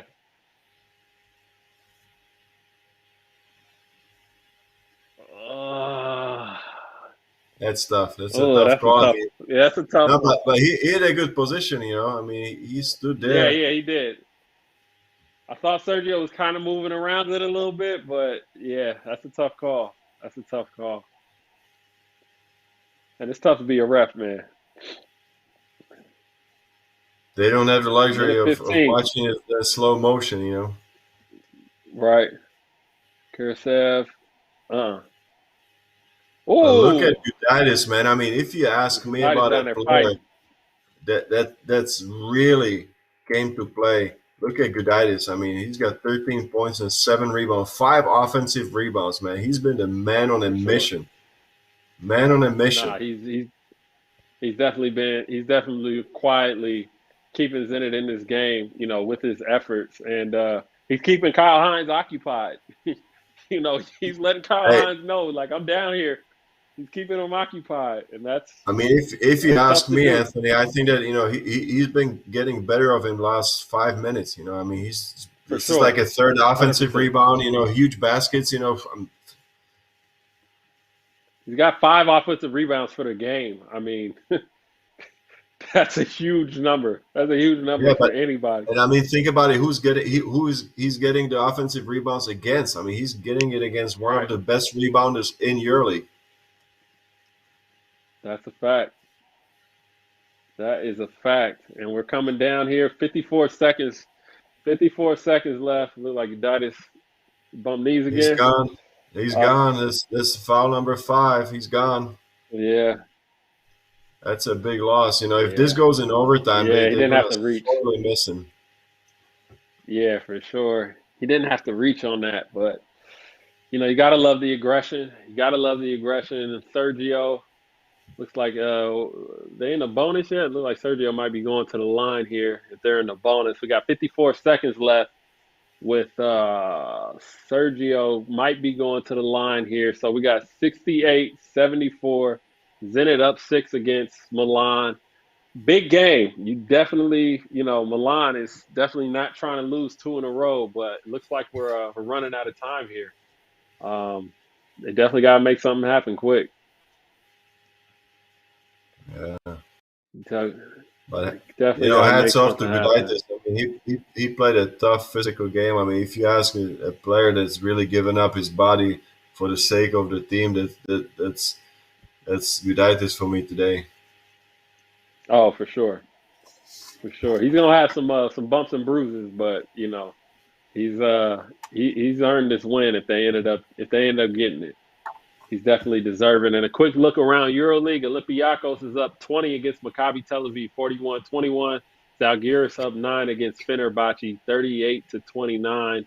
And if you want to check out some of the other games after this one, Baskonia has just started against Cheska, and Asvel will be taking on Barcelona later tonight. Sideline OB. Oh, that's a good look. That's a good look. Oh, Siobhan Shields. Great old board. Great board. Respect to Zenit. They got it in the bag. If nothing dramatic happens, Armani they gotta hold on. Yeah, They they're just not gotta even hold fouling on here. No, they're not. You just gotta hold on here. It's a good pull up. Get out. Ooh. Oh, they fouled. Yeah, he had Sergio leaking out too. They could have got a quick one, but